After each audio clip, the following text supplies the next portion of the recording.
English Leap Podcast with your favorite teacher. Hello, everyone, and a huge welcome back to your favorite teacher's English Leap podcast. This is your go-to space for mastering natural English while we chat about the big and small things in life. I'm Anna, and I'm joined by Jake. Okay, quick question before we dive deep and get all wise today. Oh no, that usually means trouble. I'm ready, though. It does. All right, everyone listening, imagine this. Have you ever made a really massive, life-changing goal, felt completely unstoppable for exactly 3 days, and then quietly just stopped doing it? Oh, wow. Yes. I once bought a brand new, very expensive leather notebook to write out a complete 5-year life plan. I used my absolute best handwriting, Jake, beautiful blue ink, and I think I completely abandoned the entire plan by the middle of page 2. Page 2? Honestly, that is a very solid effort. I am impressed you made it past page 1. But really, if that story sounds familiar to anyone listening, you are definitely in the right place today. Because today's episode is all about small goals, not the huge, impressive ones that look great on a vision board, but the tiny ones that actually survive your real life. Exactly. And I want to start with a truth that might surprise some people. When we fail at our goals, it is rarely because we are lazy. We usually failed because the goal we set was simply too big for the busy, messy life we actually live. That hits hard. So let us start at the very beginning of the problem. Why do these massive, exciting, big goals fail so quickly? Well, think about when you make a big goal. You do not usually make a life plan when you are exhausted on a Tuesday night after a long day at work. You make these plans when you feel amazing. Maybe it's a Sunday morning, you slept for 9 hours, you just watched a really inspiring video, and you think, yes, I am going to wake up at 5 every morning, run 10 kilometers, read 50 pages, and learn fluent English in a month. Right, you write it all down, and page 1 of that plan looks absolutely brilliant. It's full of ambition. But the trap is that you designed that plan as your perfect, highly motivated self. And your motivated Sunday self is a completely different person from your tired Tuesday self. They're practically strangers. On Tuesday evening, you are tired, you had a stressful meeting, maybe you didn't eat a good lunch. Suddenly, the plan you made on Sunday feels completely impossible to achieve. Yes, and the worst part is, it's not because you changed your mind. You still want to learn English. You still want to be healthy. It's just that your goal was built for a perfect world, and real life is almost never perfect. That's the exact trap. When one piece of that massive, perfect plan fails, the whole thing crashes down. You miss one morning run, and suddenly you feel like a failure, so you don't even open your English app either. It's a domino effect. So, we know the big goals are a trap. That naturally brings us to the alternative, which is setting small goals. But Anna, I think a lot of people hear the phrase small goals and they instantly feel a little embarrassed. Oh, absolutely. There is this huge misconception that if your goal is not dramatic, or if it does not look impressive on social media, then it simply does not count. People think, wow, reading just one single page of a book before bed, or practicing English for just 5 minutes, that is too small. Is that all I am capable of? I completely understand that feeling. I used to think the exact same way. Saying, I'm going to walk for 5 minutes sounds almost too easy. It feels weak. But here's the secret we all need to understand. A small goal is not a weak goal. A small goal is a manageable goal. Manageable. That's a great word. So it means it's small enough that you can actually handle it without getting overwhelmed. Right. A manageable goal fits into your real life, even when your day goes completely wrong. It does not demand perfection. It just asks you to show up. And to be totally honest, showing up consistently is actually much harder than making one massive effort and quitting. That makes so much sense. So manageable does not mean easy, it means realistic. Exactly. Because doing 5 minutes of English practice every single night for a month is actually quite hard. You have to do it on the nights when you are tired. You have to do it when you would much rather just scroll on your phone and go to sleep. Which is most nights for me, if we're being honest. But the beautiful thing about these small, manageable goals is that they are highly sustainable. They don't burn you out. Sustainable is the perfect way to describe it. If something is sustainable, it means you can keep doing it over a long period of time without exhausting yourself. A massive, dramatic routine might give you results for a few days, but it requires too much willpower.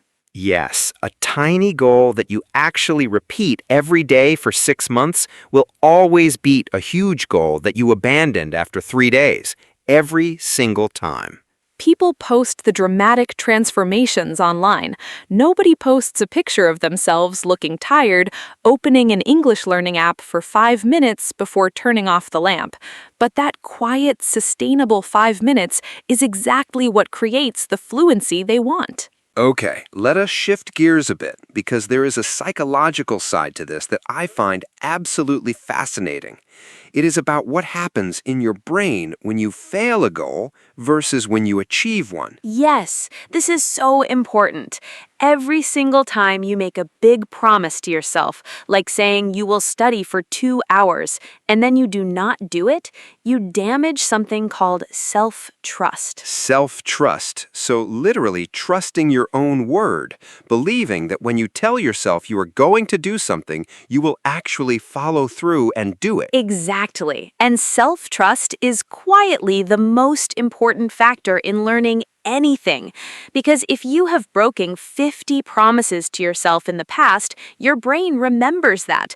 So the next time you set a goal, your brain secretly doubts you before you even begin. Wow, that is deeply uncomfortable to hear, but it is so true. But the good news is that self-trust is not gone forever. It can be rebuilt. Right, and small goals are the fastest, most effective way to rebuild it. You make a tiny promise, like listening to one short podcast episode. Then you actually do it. Boom, you just created a small piece of proof that you are someone who keeps their word. So the actual English practice is almost secondary. The primary goal is proving to your own brain that you can be trusted again. You hit the nail on the head, and once you have that trust, something magical happens. You start to build momentum. Ah, momentum. I love this concept. Momentum is that feeling where starting is incredibly heavy, but once you get moving, it becomes effortless to keep going. Yes, think of it like a heavy car that has broken down. Pushing it from a dead stop takes massive energy. That's the resistance of starting. But once the wheels are slowly rolling, you barely have to push at all to keep it moving. That's why the 5-minute trick is so brilliant. If your goal is to study for an hour, the mental resistance is huge. Your brain says, no, that is too hard today. But if your goal is strictly 5 minutes, the barrier is so low you can't really say no. And the trick is what usually happens after 5 minutes. Haha, you just keep going because the momentum takes over. You're already at your desk, the app is already open, so you figure, well, I might as well do another 10 minutes. Exactly. You trick your brain into starting by making the goal ridiculously small. The 5-minute goal was just a clever disguise to help you build that initial momentum. So we have covered how to trick our brains into starting and how to build momentum. But now we need to talk about the future.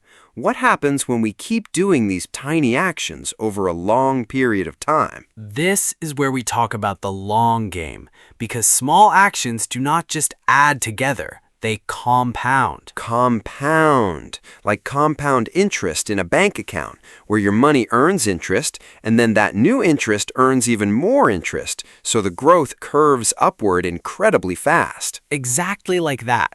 When you learn one new English phrase today, you have one phrase. But tomorrow, knowing that first phrase helps you understand a second phrase a little bit faster. Your brain builds connections. The growth speeds up. Right. So studying for 10 minutes a day for a year does not just give you a linear amount of vocabulary, it multiplies your overall comprehension. The progress is incremental. Incremental is such a great word for this. It means happening slowly, step by step, in very small amounts. You do not notice incremental progress on a daily basis. Yes, it's like watching your hair grow. You look in the mirror every morning and it looks exactly the same. But you look at a photo from 6 months ago and you realize, wow, it actually grew a lot. Language learning is purely incremental. You will not feel fluent on a Wednesday just because you practiced on a Tuesday. The problem is people get frustrated by the invisible nature of incremental growth. They quit on day 10 because they can't feel the magic yet. They're comparing their day 10 to someone else's year 3. They see someone speaking beautifully on YouTube and think, I am doing something wrong because my 10 minutes a day is not making me sound like that yet. And they quit right before the compounding effect really takes off. The most massive, powerful growth happens after you've been consistently doing the small things for a long time. Which means the cost of waiting is actually huge. Every day you delay starting your tiny 5-minute goal is a day of compounding growth that you have completely lost. That is a little terrifying, but deeply motivating. Time is going to pass anyway, Jake. A year from now, you will either have the compound interest of tiny daily habits, or you'll be exactly where you are today, trying to write another perfect plan in a beautiful notebook. Okay, ouch. But you are absolutely right. The math of small, sustainable habits simply cannot be beaten. We have covered so much ground today. Before we wrap up, let us quickly pull out those advanced B2 and C1 words we used so everyone listening can lock them into their memory. Perfect. First up was manageable. That means something is small enough that you can handle it without getting stressed. Like 10 minutes of reading is highly manageable. Next was sustainable. If a habit is sustainable, it means you can keep doing it for months or years without burning out or quitting. Then we talked about self-trust, the quiet belief in your own mind that you will actually do the things you promise yourself you will do. We also discussed momentum. That is the energy of movement. Getting started is hard, but momentum makes it easy to keep going. And finally, the twin concepts of compound and incremental. Compounding is when small things multiply and build on top of each other over time. And incremental describes the slow, step-by-step nature of that progress. Excellent summary, Jake. Now it is time for our favorite part of the show, homework and practice. Yes, we do not want you to just listen and do nothing. We want you to take action today. So, your homework for this week is simple. We want you to choose one tiny, highly manageable, and sustainable goal for your English practice. It must be so small that you can do it even on your worst, most tired day. Maybe it's just listening to one English song on your drive to work. Maybe it's writing exactly one sentence in English before you fall asleep. Whatever it is, go down to the comments section right now and tell us what your tiny goal is.